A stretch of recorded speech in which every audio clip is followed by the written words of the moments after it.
Gurur Brahma, Gurur Vishnu, Gurur Devo Maheshwara, Guru Sakshat Parabrahma, Tasmai Shri Guruve Namaha. Tasmai Shri Guruve Namaha. And last time we were discussing about the tattvas in different chakras, right? We found that there were 5 tattvas: Mahim, Mooladhare, Kamapi, Manipure, Hutvaham, Sthitam, Swadhisthane, Hriday, Marutam, Akasham, Upari, Mano, Api, Bhru, Madhye, Sakalapi, Bhitva, Kulapatham, Sahasrare, Padme, Saharahasi, Patya, Viharase. I did discuss about 5 tattvas, and I did tell you the first 3 lower tattvas are of importance. So the first tattva, which is belonging to Mooladhara chakra or root chakra, is connected with Ganapati. Okay, Ganapati, you all know that. And it is also called the region of Agni Mandala. This is region of fire. It is called Agni Mandala. Second one is Swadhisthana, which is the abode of Kundalini. I did tell you that though we say that Mooladhara is the abode of Kundalini, but it is in fact in Swa-adhisthana. That is why it is called Swadhisthana. Swa-adhisthana. Adhisthana of Kundalini Shakti is Swadhisthana. In a way, when we say it is a 3.5 coil, so that half a coil which we are not considering is available at Mooladhara. And that is why our highest expression of physical world in the domain of bliss is conjugal bliss, because Kundalini finds its expression from there, okay, from Swadhisthana. That express part of Kundalini, the half coil, 3.5 coil it is, as I said, that is 1/7 part is expressed, right? I say 3.5 coils, which means if you divide in half, how many halves will be there? 7 halves, like that. So out of those 7, 6 are dormant, 1 is expressed, right? And it is also the rule for the whole world. The world which we see, exhibit world, is only 1/7 of the whole cosmic existence, which means the exhibit world is only 1/7. The unmanifest world, which can come into manifestation, is still waiting there, which we have now, scientists are trying to understand in terms of dark matter, dark energy, etc., and different realms. So in a way, that is far, far bigger existence than what we see in the exhibit world, right? So there is one Kundalini which is operating, but when it's find expression, that Kundalini Shakti finds expression through human body, it manifests this divine, this wonderful instrument called human being, with all antahkaranas and potentiality to become divine. This is 1/7 expression. However, to achieve that fullest development, we'll have to unfold or open up those coils of Kundalini, correct? So in human, if we are going by the expressed part of Kundalini, that is 1/7 of it, we will find only basic functions, that power to cognize, power to reason, power to perceive, power to procreate, power to correlate, power to, and all those powers are available. Where from they come? They also come from Kundalini. So those who say that Kundalini is completely dormant is not true, at least as far as I know. You may believe me, you may not believe me, but as far as I know. Okay, that Kundalini, expressed Kundalini, is giving shape, capacity, all kind of sensations, all kind of other powers which we have. That is expressed part of Kundalini. And if we are awed by this, if we are surprised by this, if we take this expression, 1/7 expression, as a wonder, then we would like to unwind the other parts also. Who's going to tell you that? The scriptures are going to tell you that. Teachers who have already achieved somewhat, they will guide you. And the Lord himself appears on this planet in different human forms. He expresses and teaches us how to unfold that capacity which is dormant in us, right? So little bit uncoiling of this Kundalini can make us superhumans. Some superhumanly qualities can come in us, right? Little bit of it. Some people are born accidentally because of their past experiences and endeavors in spirituality. They are born in this world with siddhis, such siddhis which we ordinarily don't see, right, in ordinary human beings. For example, some people are able to bear temperatures beyond the range of human possibilities. They already have it. Some people have a capacity to hold their breath beyond normal duration. For example, there are some divers who are born with this capacity that they can hold their breath for more than half an hour. You can't do it. You see? So there are some capacities which can be present right from your birth, depending on whether you had worked on your capacities, unfolding your powers of Kundalini, so they can be there. However, you will see that the powers created by unfolding of Kundalini, if you start engaging in the exhibition or start enjoying their presence in your being and psyche, you are going to get lost.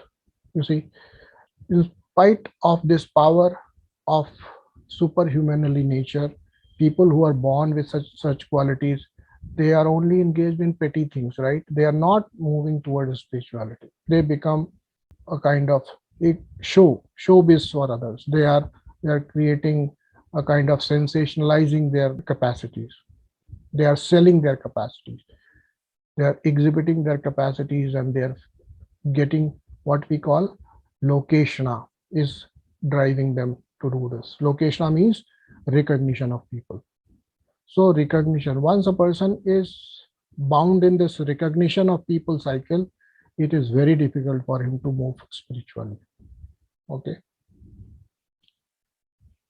So you should not be bothered about how others view you.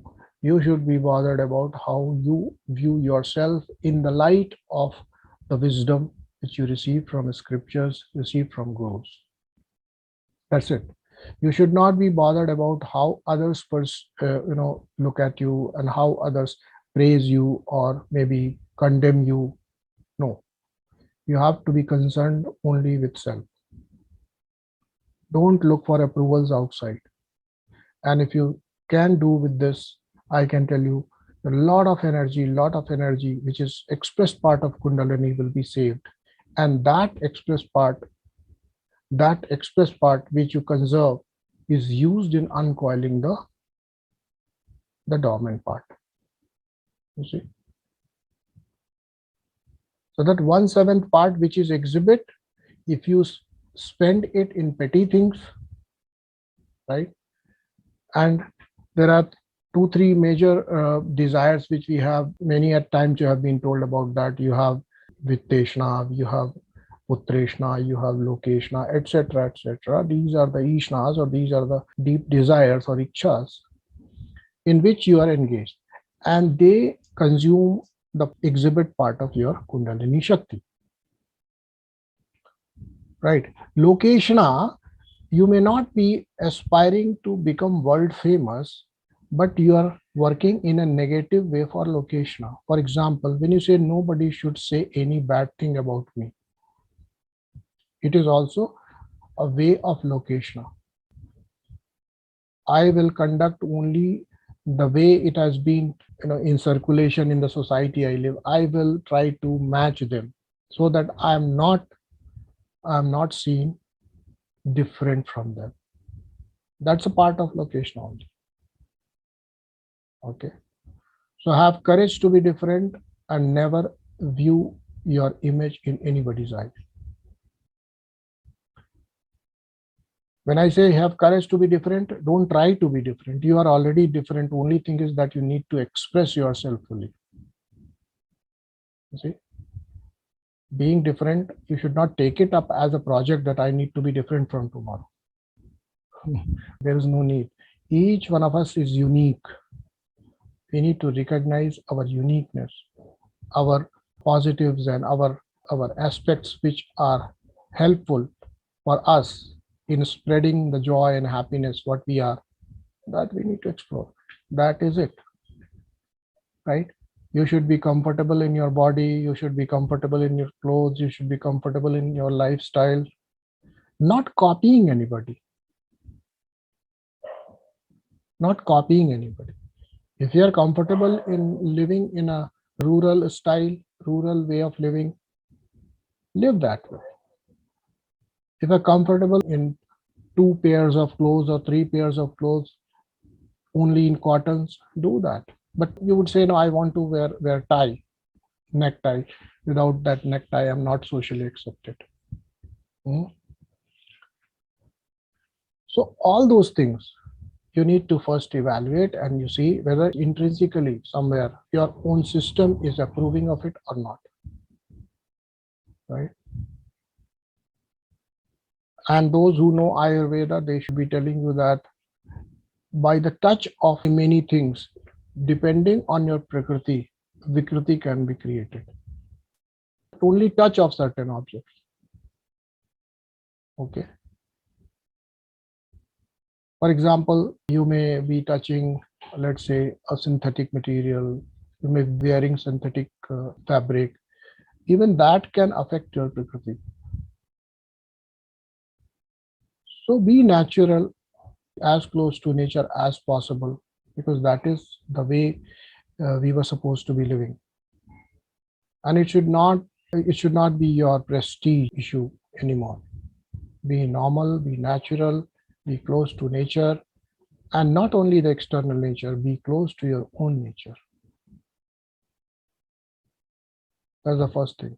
So when you remain close to your nature, if you are a person who loves being in solitude, who is a loner, no problem. Don't push yourself. If you enjoy being in company of others, don't try to pull back. Enjoy your interacting with people, but in a meaningful way. That's it. You should try to recognize who you are. What are your natural tendencies? Just abide by them. And then this free flow of energy will be possible. I can tell you, we are obstructing the Kundalini by living in confusions or under so-called control and command. Okay.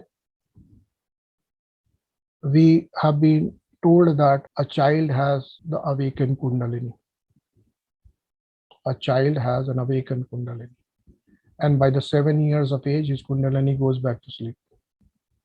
Awakened Kundalini in the sense that he is operating from all the chakras, expressing himself freely, out of freedom, out of his instincts. But we tell him, don't do this, don't do that, this is not to be done, this is to be done, and all sort of conditioning we do. And then what happens? His expressions over time, they are mutilated, they become constrained, and the person becomes a personality. Right? You should live as a person, not as a personality. You have no boundaries, I can tell you. Personality means when a person has been demarcated within a limit, that is called personality. Right? Live as a person. Don't run after being a personality. You have been created in unique mold. You're unique. Maintain that uniqueness, maintain that fragrance, and you will be supporting your spiritual journey. So the second chakra is Swadhisthana. The deity there is Brahma, Brahma the creator. And as we know, the Swadhisthana chakra is concerned with the procreation in human beings. And also we say there is a region which is called Brahma Granthi. Okay, Brahma Granthi. Between this region and the Manipura chakra, you have Brahma Granthi. What is that Brahma Granthi? And what is Granthi Bhedan? I have talked about it in detail sometime. Bhed means secret. Bhedan means to become aware of the secret. So what is the secret? To raise your consciousness from the Swadhisthana chakra to Manipur chakra. That secret should be known, right? Correct? And that secret, once you know, you have already pierced that Granthi. Bhedan has happened. Bhed, the word has two meanings. Bhed is also secret. Bhed also means to pierce. Okay? Right? If you remember the story of Mahabharata, you would know that Abhimanyu was trapped in a Vyuha Rachana, a specific way of creating certain kind of traps for the warriors, which is called Vyuha in that war. And he was unable to do Bhedan of that Chakra Vyuha. Okay. Bhedan means piercing there. Why he could not do that? Because he did not know the secret. So both are the same. Understood now? Bhedan means knowing the secret. Bheda. Right? When you know the secret, then only you can pierce through it. So Brahma Granthi is that which obstructs us, the first Granthi. And what is that Granthi? That Granthi is of my. Okay? That Granthi is of my.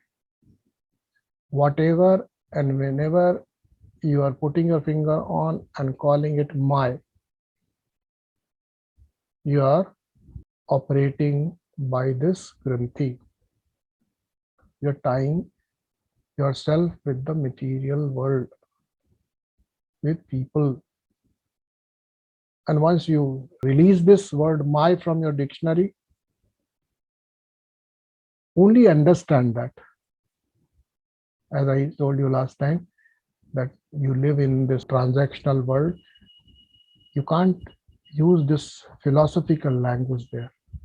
Somebody, as I said last time, you have your car parked at the wrong place, somebody comes and asks you, is it your car? You say, it's not my car. It is your car. You'll have to accept it and you'll have to take actions upon. However, fully knowing it is not my car. Right? So whatever is my, you need to identify whatever is my, whatever I am calling my, will it remain with me always? First, will it remain with me always? Will it remain the same as it is now? Because both way are going to lose it, right? Both way you are going to lose that object or person. Yes or no?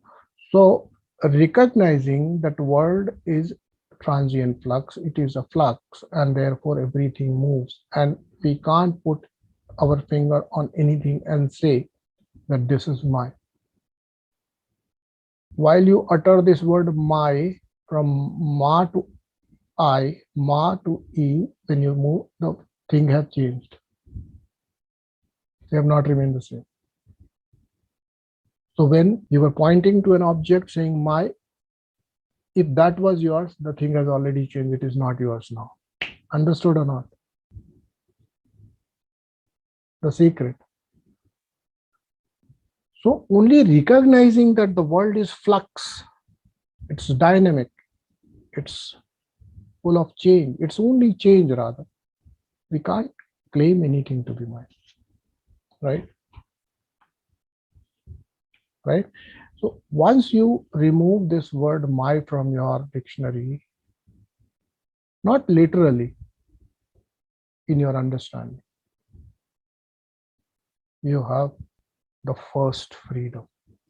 I'm not saying the last freedom. You have the first freedom of this world which you can experience. Right away, right now, if you denounce everything, whatever you claim to be yours, and say, I fully recognize, not mine. And see how much freedom you experience right away. That's the secret of Brahma Granthi. Okay. And further, we move to Manipura Chakra, which is situated around the navel area. And the deity there is called Rudra. And we call it the solar region, the Surya Mandala. Okay. The mandala for this place is Surya. Now, in our workshop where I discussed about health and tattvas, I told you this secret, that your sun is connected with Manipura Chakra. The physical sun, the sun which is driving this process of life on this planet, is connected with Manipura Chakra. And within us, this chakra is in Surya Mandala. Okay, in the mandala of sun. So if you are suffering from digestive issues, you are having weakness in your Surya Mandala. Okay. If you are suffering from lack of inspiration, lack of confidence, because these are also the qualities of the sun, right? If you are feeling like you have lost that capacity, personality of go-getter, it means the Surya Mandala has become weak. So you have to work on that. What is this sun telling us? Many things, but roughly we can connect with although sun does not seem to be moving, but for us, the sun rises in the east and sun sets in the west. Okay. So in our this illusory world, this world is also illusion. You know that. The play of three, that means electron and proton and neutron, the three are presenting this world to us. This is illusory world. There is nothing else than electron, proton, and neutron. And this illusion is created because of the movement of these particles. Correct? So this world becomes binding, and therefore in this illusory world, whatever we are experiencing, we have to take them as the fact. And I can tell you, we believe that the sun begins traveling from the east and goes to the west, right? And I can tell you, in Indian system of astrology, we have taken earth-centric view of the cosmos. We say everything moves except earth. Earth continues to revolve and move, and we say the constellations are moving. The planets are moving. Planets are moving forward and reverse. No planet ever moves reverse. It never becomes a retrograde. However, in Indian Jyotish, you will find planets becoming retrograde. Why? Because we are observing it from Earth. So look at that. Why I'm saying this? Look at that sun. Whatever illusion it is creating for your illusory world is movement. Movement. Which means don't remain stagnated at one place. Even if you have to live in one BHK kind of a accommodation, keep moving, which means keep walking. Do walk for long hours each day.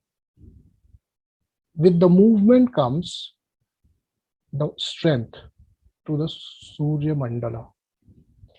And therefore walking has been attributed as the best exercise for weak digestion. Movement. Second, discipline of time. Each day in the east, each day in the west, right? It honors the cyclic pattern of time. So it means time discipline of time. Maintain the discipline of time. You will be able to enhance the qualities of Surya Mandala in your being, right? And in positive way. I can tell you, in systems of Indian religion, we have been given certain nitya karmas. Those nitya karmas, if you follow, it is told that you have to do 3 sandhya, which means, like in Muslim system, they have given 5 times of ajan. The namaz has to be offered 5 times a day. There are specific times. In our system, we have been told to offer our prayers 3 times a day, 3 sandhya, which means becoming punctual and aligning your day as the whole cosmic rhythm is moving in synchronicity with the cosmic rhythm. Correct? So if you want to actually work on the Kundalini way I am telling now, in other ways it may not be so. In the way of Kundalini, you have to be disciplined. Okay. Without having this discipline, you are obstructing with the natural flow of Kundalini. Right? So you have to move beyond this and you have to strengthen your Surya Mandala. And then comes Anahat Chakra. At the Manipur Chakra, there is this Granthi.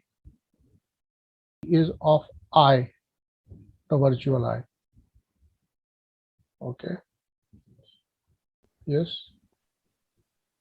Vishnu Granthi. Yeah. Vishnu Granthi. Third is Yeah. And the third Granthi as Rudra Granthi. This description, as far as the Shankracharya's tradition goes, is different, little bit different. However, even if we go by that, it will suffice. We have to know the secret of each Granthi. Okay. We have to know the secret of each Granthi and then move. For example, Vishnu Granthi will be about being at ease with everything, acceptance of the world. Right? When we are saying Mera, we have already created Tera. Whenever we have claimed mine, there is this polarity has been already created. Tera, yours, or somebody else's. Right? So we can start working on Mera, on mine, in the first Granthi. Right? But the trace of Tera still remains. You see, you may claim that this is not mine, but it is somebody else's, remains there. Yes or no? When that Tera also dissolves, is the dissolution of Vishnu Granthi that. So, na Mera, na Tera. Understand? Right? So, you can work on, this is not mine, this is not mine, nothing is mine. But you may be under impression that it is not yours, but you will be seeing the world and they will be claiming it yet. Right or not? You have to discard that understanding as well. You see? Not the half-baked truth.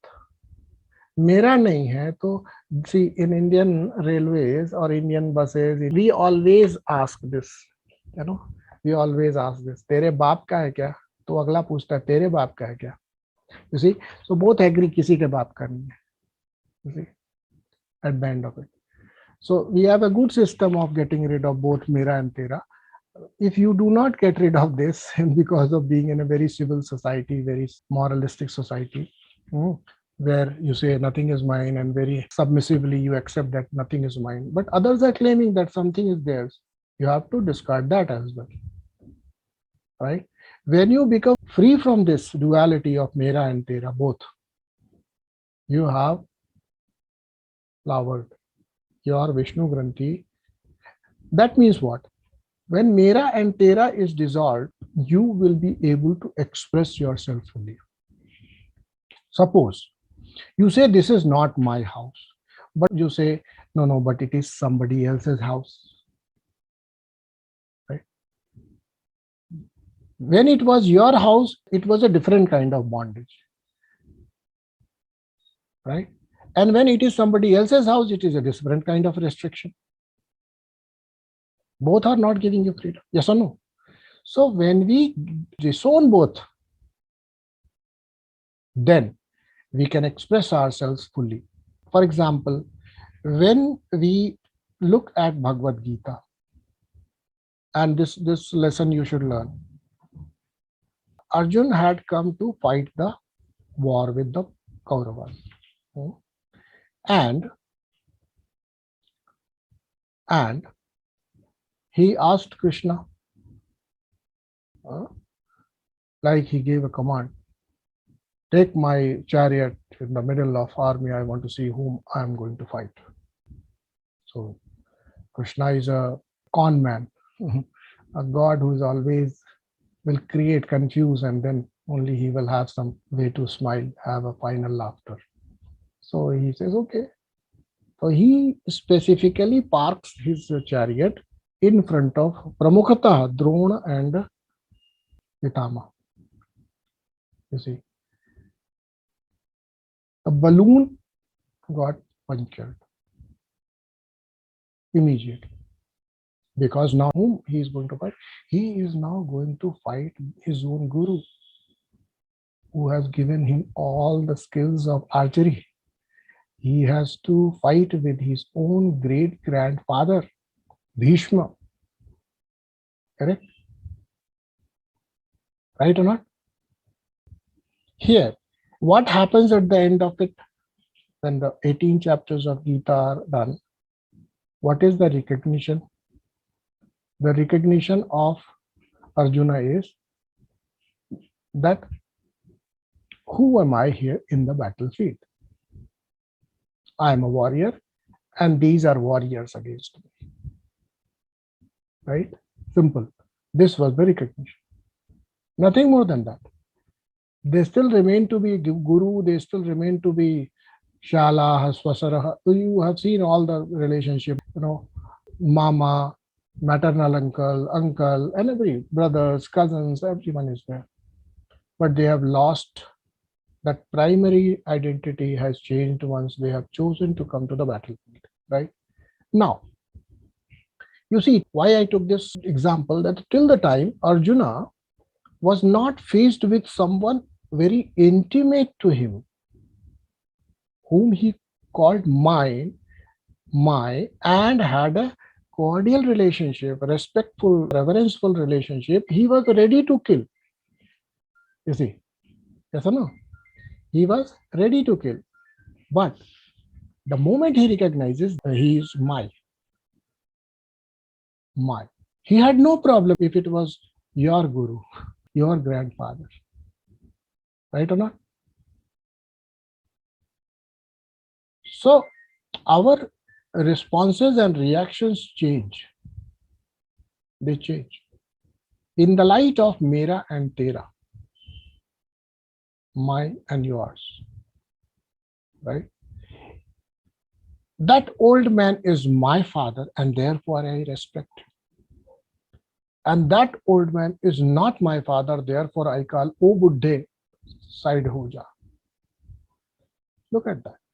So I respect, I respond differently with the my, and I respond differently with yours. Yes or no? Once you get freedom from my and yours, whether we consider them in the sequence which is generally accepted sequence, like Brahma, then Vishnu, then Rudra, it does not matter at what level it comes, because each has its own secret. And you need to know that secret. However, little bit it matters. For Shankracharya, as I said, the sequence of tattvas itself seems to be changed. And therefore, so many things are changing. However, if you take yourself as an ordinary human being who is born with a regular kind of baggage and prarabdha, with moderate kind of conditioning towards spirituality, not extreme, you would find that the Vishnu Granthi comes first, then comes Rudra. Okay. So in any case, the significance changes every time. As I told you that the fire and water change their significance. Qualitatively, they change for him, right? And therefore, he expresses in that terms. He said, Kamapi Manipura. He says, water is in the Manipur chakra. And he says, fire is in the Hutavaham is at the Swadhisthana. So look at, if Swadhisthana has fire, then the Rudra Granthi will also change place. Vishnu Granthi will, that is how it has changed a little. But in any case, whatever way you consider it, I'm giving you the understanding about that each Granthi is not a physical knot. It's your conceptual and emotional and intellectual baggage, programming. Okay? It's not Granthi. You have to come out of that vasana. Let me redefine it. It's not even vritti. It's not even sanskara. It has become your vasana. So deep rooted. And therefore, your response to every given situation is in a predefined way. Right? Right or not? I can always say with 100% certainty that if somebody from your family is sick, you are going to be more worried, more conspiring when if it is about somebody else's, if it is about your neighbors. 100% certainty I can say that. Why? Because that is the automated program. You are not living at the level of Shankracharya. Right or not? So therefore, these are our vasanas. They're common. They're common traits. And we need to understand what is our vasana in this world. The first vasana is of my. The second vasana we need to go for and we need to look for is I. Okay. Because your my strengthens I. Your definition of I is dependent on what is my. If my car is bigger than yours, my I is bigger than yours. EY in one single I. My I is bigger than yours because I have bigger car, I have bigger house, I have higher position, I have much more bank balance. Right? So our definition of I is dependent on my. Right? So when you denounce my, your ego, I, is already very, very kind of perforated. You see? It has become from opaque to translucent. Right? And now you have some way of getting it over. Right? Okay? So at the level of ahankar,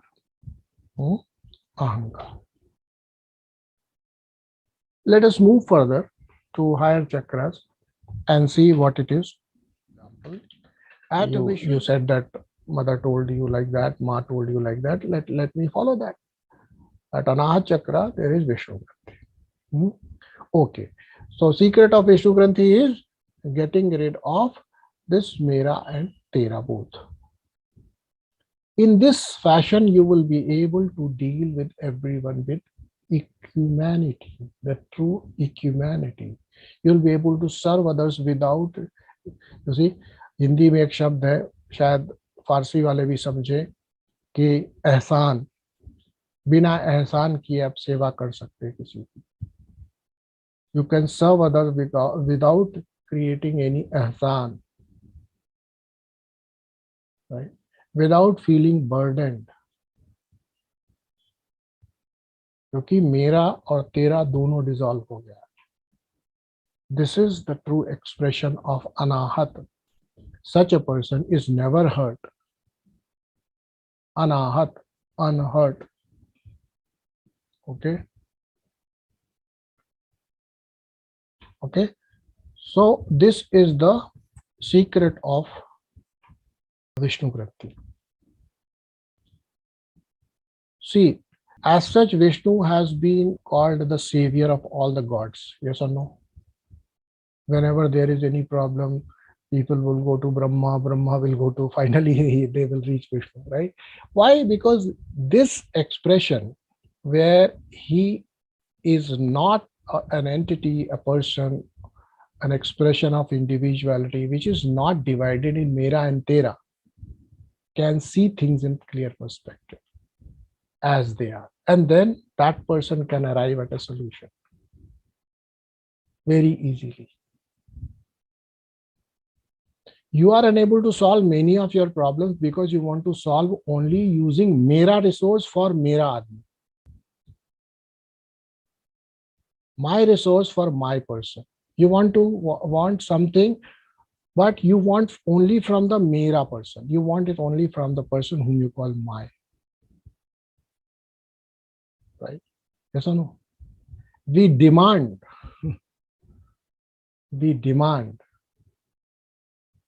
that this person whom I call my should supply what I demand. Right? And I can tell you, if you are thinking that your demands in the outer world are something other than what you demand in your inner world, which means in your so-called inner circle, parivar, no, they are not. If you demand respect outside, certainly its seeds, its subtle nuances are available in your parivar also. You demand respect here as well. And you're very touchy about it. Very, very particular about it. Then only you will be such a person who will go outside and demand respect from others. Demand, not command. Okay. Yeah. In your parivar, in your family, you can demand. And maybe those poor people can also oblige. However, in the outer world, it is not so. You have to command the respect. You can't demand. Right? So wrong lessons learned in your parivar are going to haunt you outside parivar, outside family interactions. So be aware of all your interactions within the family. What are you demanding? What are your motivations? You see, if you are able to do good to your, let's say, children without an expectation, you have learned your lesson. If you are able to serve your people in your family without getting a sense of obliging anybody, not creating ahsan on anyone, you have learned the lesson. This can be replicated. Look at it. So the family gives us, that is why Grihasthashram has been hailed like anything. So it is highest of all ashramas. You see, people say, Acharya ji, I want to come to your ashram, there, our ashram. I say, you are already in ashram, which is called Grihastha ashram. You are in an ashram, recognize it. And when you recognize that this is an ashram for me, you will try to conduct yourself, work on yourself, and that is how you will help the Kundalini to become free from the lower chakras and find higher expressions. Right? Finally, let us move to Vishuddhi Chakra. This mandala is called Soma Mandala, the mandala of moon. And I'll tell you why moon, because those who are aware of Dvitiya Koti, they are aware that you have certain number of syllables plotted here. The exact number of kalas are present in the Soma, which is moon. Right? Okay, this is called Soma Mandala. This Vishuddhi Chakra is called Soma Mandala, the region of moon or Soma or nectar or Amrita. Okay, and there resides Jiva. The deity here is Jiva. Okay. Okay. The deity here is Jiva. However, let's understand, when the purification of Tattva happen, then automatically Akasha emerges. The person operating in Akasha means, this is Akasha Tattva, Soma Mandala, which means he will have all the capacities manifest, all the capacities of mind manifest in him, and also he will be limitless. His expression cannot be bound in a limited boundary. Just the way Akasha cannot be bound in a limited boundary. The same way such a person attains freedom from the world. Now comes the freedom from the self. Okay. The other higher chakra is called Agnya chakra here. And it is said Manu api bhru madhye. Mind. Whose mind we have to get freedom from? Of course, our own mind. Nobody else's mind. Yes or no? Whose mind we want to get freedom of? Our own mind. Mind resides here, but the deity here is Guru. Okay. Okay. The deity here is Guru. You want to get rid of your own mind. Okay. Worship the Guru. Guru means guidance. Guru means guidance. Let me not place myself on a very high pedestal here. Guru just means guidance. Guru means whatever you have learned, whatever becomes yours, becomes your Guru. Okay. Let me tell you this. Guru is not the Guru. Guru's words are also not the guidance. Guru's discourses are not your beacons and markers in moving in this uncharted terrain. No, you are in your own way. Whatever make your own, that becomes your Guru. Out of this exposure, out of this dissemination, whatever becomes yours, upon which you develop faith, that becomes your Guru. That becomes the guiding factor. And I can tell you, we are impressionable, by the way. We are so impressionable. It's not that we can say that हम तो चिकने घड़े, हमारे ऊपर कुछ भी नहीं होगा, that we will not be affected by anything. Nobody is such. We are impressionable, we are suggestible, but you see, our drivers are different. You are suggestible and impressionable mostly on two counts: fear and greed. Fear and greed. Okay. I'll tell you how. Suppose I offer you a dish, all of you, and in a party, I throw a party and plates in front of you, then give you certain dishes and all that. And I praise the preparations and tell you the medicinal qualities, the healing qualities, and how these are going to be affecting your own system. They will heal you, they will cure you from your diseases, etc. And I give you half an hour lecture on that and then say, eat it. It will help you. I can tell you, even after that half an hour lecture on the qualities of the dishes and the medicinal preparations, which with a lot of effort I would have probably made, some of you will still have some sense of doubt. Will it really cure me? And how he has gotten all the medicines sitting here in such a busy place? He is still not in Himalayas. He is living in Allahabad, but Allahabad doesn't have all the Sanjeevanis in Himalayas. How can he get Sanjeevani here? All that. So many doubts will come. You're not impressionable, right? Whatever little you have become, inspired, that is because of your greed. That yes, I want to be healed. I want to regain my youth. That is your greed, little bit. But you see, The higher one sentence and you will be convinced. Suppose after that, I have given these dishes. Now, next scenario, I have given these dishes, and suddenly someone comes and tells me some. Let's say the cook comes and whispers in my ears something, and I say, "Ladies and gentlemen, please do not consume this. We suspect there is poison in it."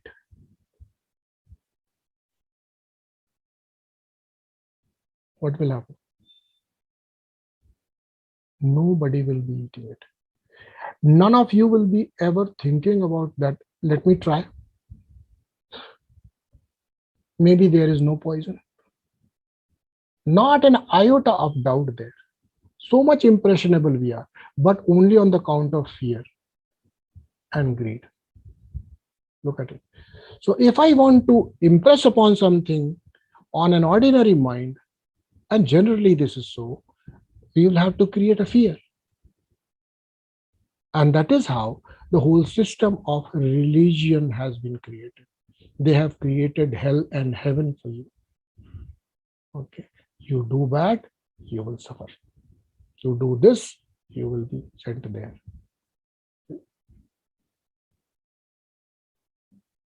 Out of that count of fear, whatever little bit you are maintaining, it is because of that fear.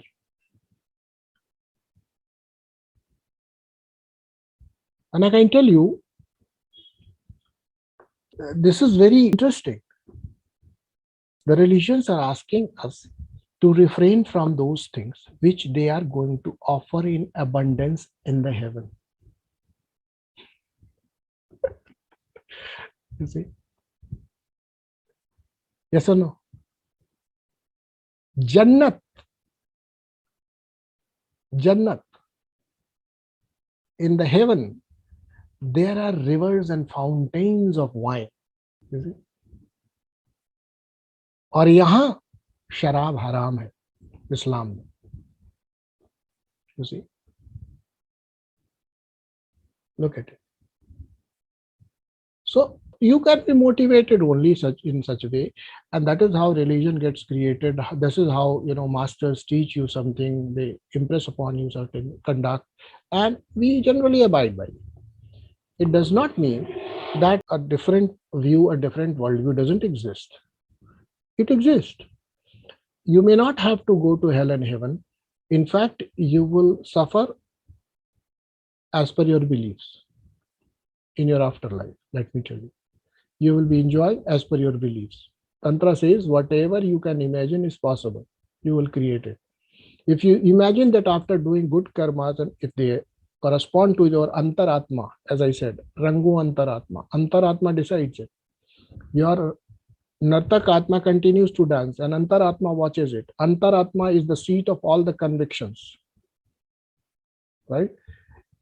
If your own personality is not abiding by your own convictions, which are deeper than your active part, then it will decide whether you have done good or done bad, right? And accordingly, you will suffer your imagination. So I'm sure the good Muslims are going to go to Jannat and bad Muslims are going to go to Dozak because they believe so. And good Christians will, of course, be welcomed by Saint Paul there, and bad Christians will probably go to the Satan's kingdom because they believe so, because that is their understanding, that is their imagination. You create all that. However, there is a altogether diametrically opposite view. You say you don't have to suffer there, you are already suffering. If your conscience is not being satiated or not being, your actions are not as per your conscience, you're suffering already. This is what is hell. You don't need another hell, right? So we have created all that. However, when we have become spiritual, let us denounce the heaven and hell and accept that if the heaven exists, it is now, if hell exists, it is now. Let's go by that. And how we all can become Swargvasi while we are still breathing.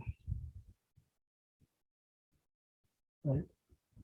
How we become the dwellers of the heaven while we are still walking on earth. That's our challenge. And let me tell you, this challenge is very much possible and very much feasible. How do you do that? Only by recognizing nothing is mine. And then finally, denouncing that little bit I which is left. Once you understand yourself that you are not what you thought, then again you think and again contemplate, and then again ask another question, then who am I? If you have become free from these definitions, then only you will asking this question, who am I? And those who say, by asking questions, who am I will get realization, as Raman Maharshi got, or many disciples of Raman Maharshi achieved. Not possible. First, you have to denounce this, my, and this definition of I. Then only you will have this question, who am I then? Right? Upon reaching such a state, you need a guru. Now it's all in the mind. You have freed yourself from the outer, but everything is inside now. You denounce everything outer to you as your own, but still, you still feel like this body is mine. I am this body. This mind is mine. I am the mind. And these shackles are so much tied to us that it takes hell out of us to recognize that this we are not. Our mind we are not. Our intelligence we are not. Our body we are not. And this guidance is available. And all this is in mind.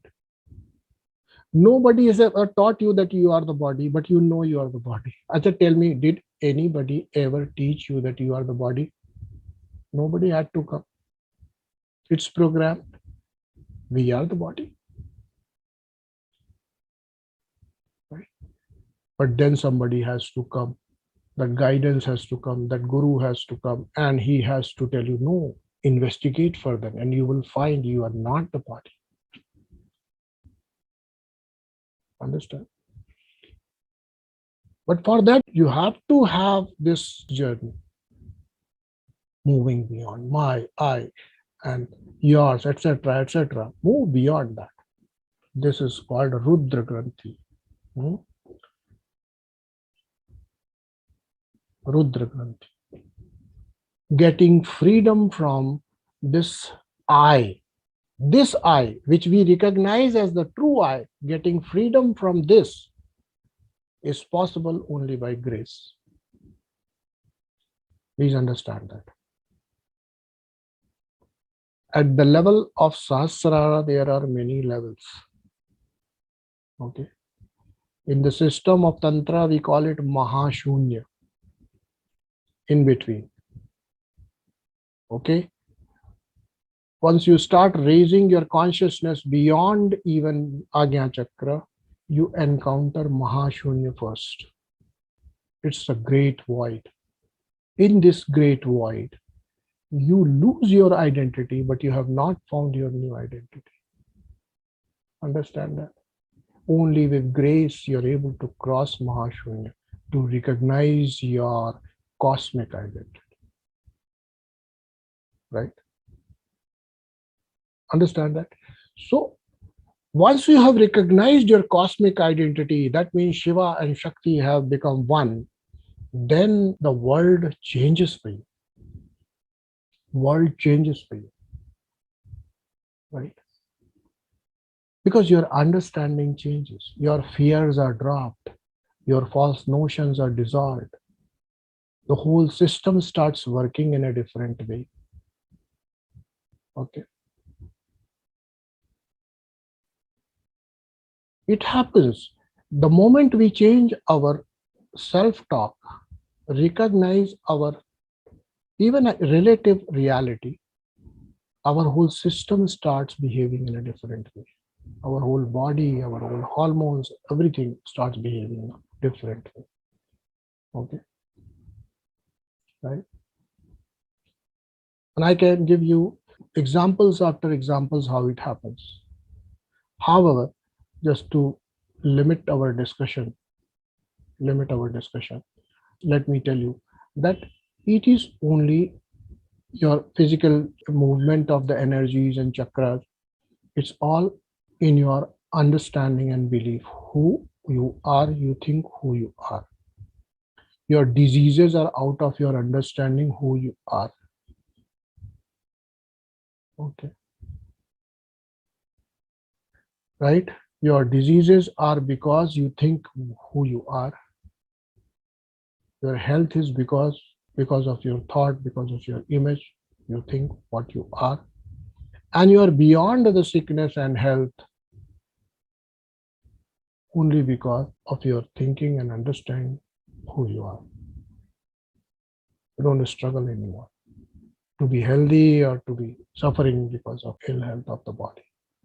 So everything, exactly the way you see, many people have suffered, many spiritual masters have suffered in this body, but they said they did not suffer at all.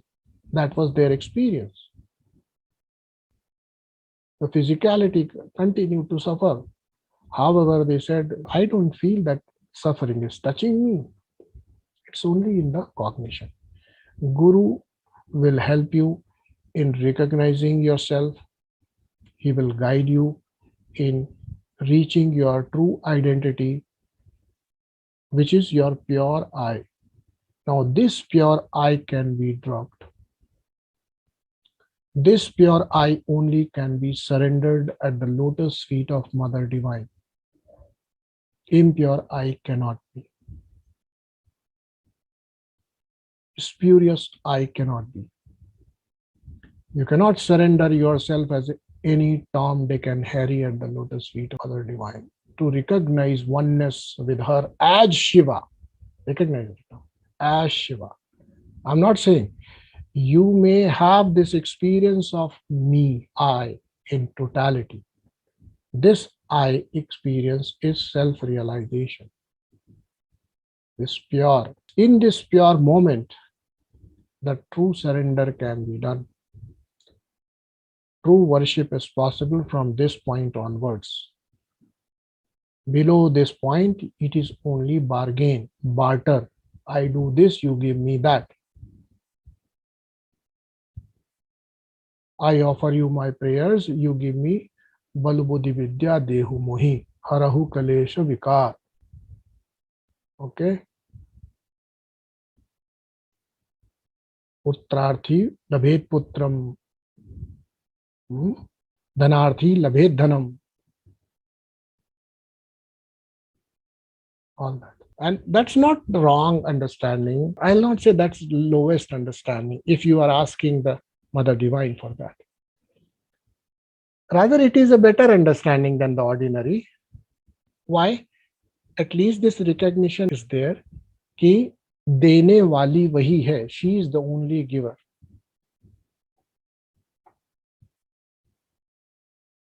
And therefore, I should ask her only. Nobody can give me anything. Nobody can take away from anything without her command.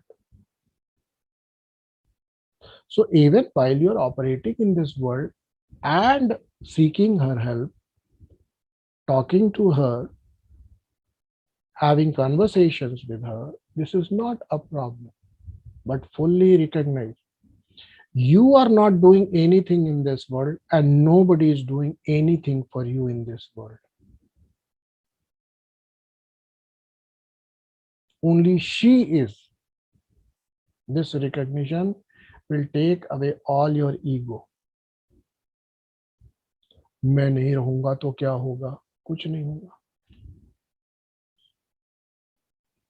कुछ नहीं होगा. सब ऐसे ही रहेगा. Everything will remain as it is. So don't live under wrong notions that मैं नहीं रहूंगा, मैं नहीं रहूंगी तो क्या होगा? If I will not be here, what will happen? Nothing will happen. I can assure you. Nothing will happen here. Whatever will happen to you. क्या होगा अपने बारे में सोचो. इनका क्या होगा ये सोचो मत. इनका तो जो होना है वो हो गई. ओके. वो आप रहो ना रहो वो होता ही है. ठीक है. So you have to take cognition of the fact that only one force drives everything in this world. Right? Now this is a little tricky. It's not as easy. Because you will say, Acharya ji, okay, I understand this. Now tell me, within me, I also operate and take decisions. She also operates. And I am confused. When she is operating, when I am operating. See, if you are a genuine seeker, genuine listener, you should have this question. If you don't have this question, you are not listening to me. How many of you have this question? Do you have this question? When is she working? When am I working? Right? Do you have this question? Ramesh? Everybody? Tejaswini, do you have this question? Okay. Now nobody asks. You take everything. And every time I begin my fresh lecture, I ask any questions. You never have any questions. I would have just gone and you should have ठीक सब समझ में आ गया. माँ भगवती करती है. Everything is done by her. But never sure. And still having this feeling. ठीक है, she does it. But I decided to wake up early. This decision, at least, the process of making the decision was mine. Yes or no? Yes or no? Yes. So, at a preliminary level, let me give you this understanding.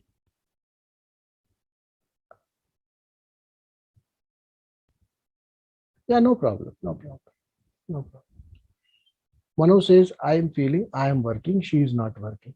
No problem. She is not working. You are digesting your food, right? You are pumping your blood, right? Right now, Manoj? You are pumping your blood. You are repairing your body.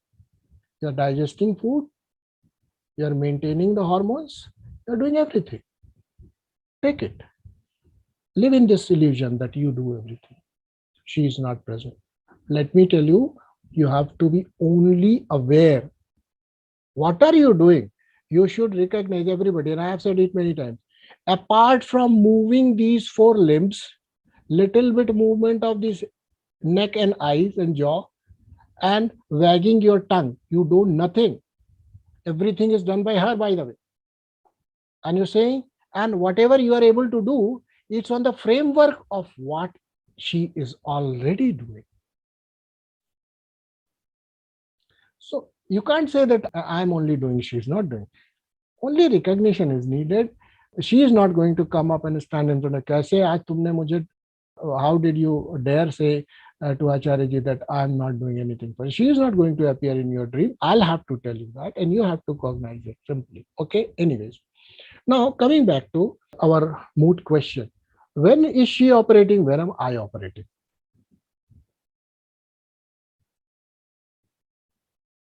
And I give you this question as homework. Next time, come back with your own answers.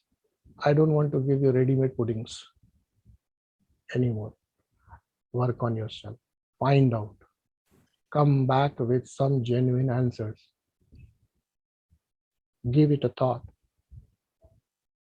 In the light of all you know,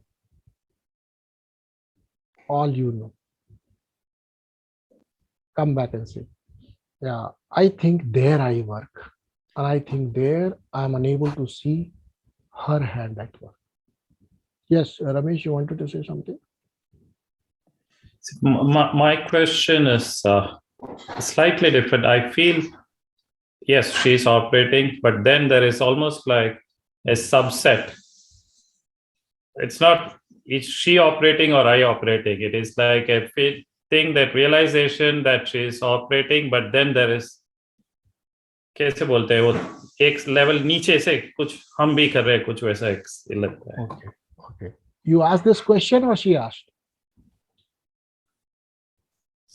While you were asking this question, were you asking this question, or were you opining this, or she opining this? I think she made me opine. No. But you are saying it later on. While you Yeah. were saying it, you were fully knowing that I'm asking this, I'm opining. Yes. See, this is what our recognition is not in the moment. Later on, नहीं कैसे भगवान की इच्छा है उसने करवा दिया, है ना? हम कुएं में कूद गए. I fell into the well because I decided to jump in. But कूदने के बाद क्या? It was her desire. So that's okay. But the recognition has to be there, and this will come gradually. I'm not answering you.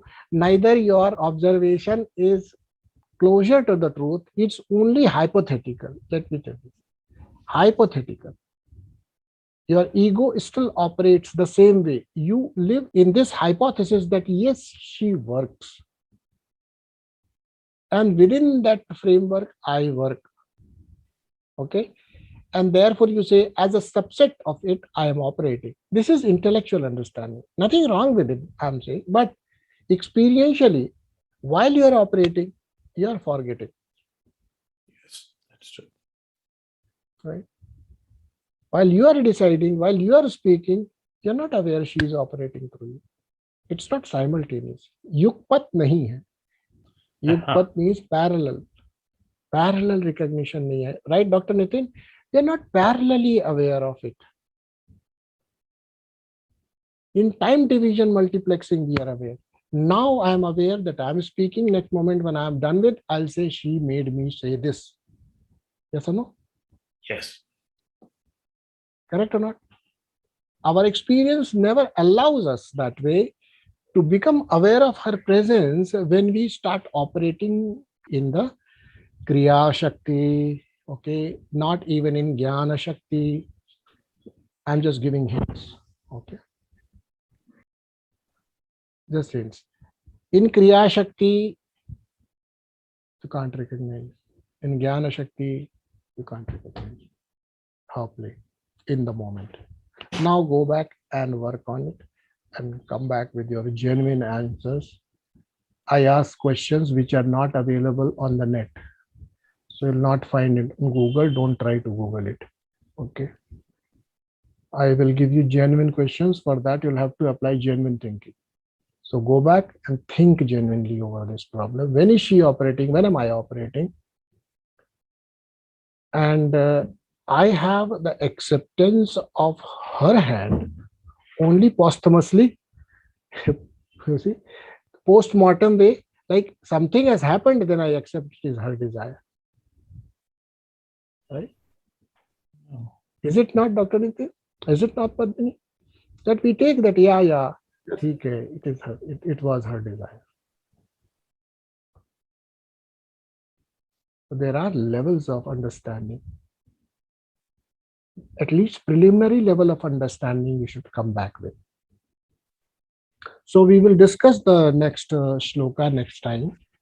I thought it was necessary to give you an understanding of how this Kundalini moves upward, because the next shloka is about how Kundalini comes back.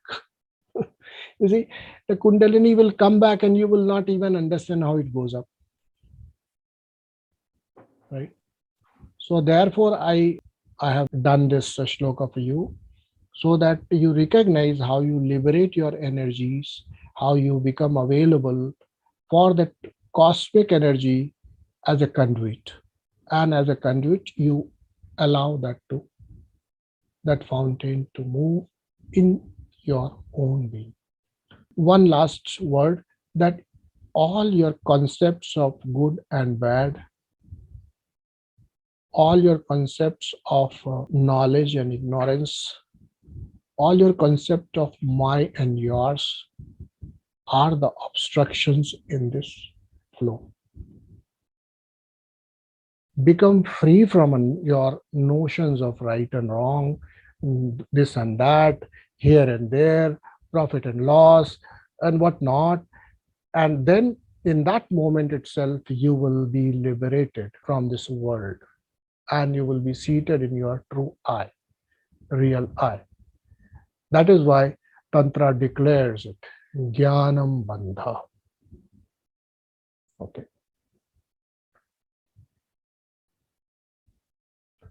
Because every knowledge we get is of duality. The moment we say, I know this, immediately you create that infinite domain which you don't know.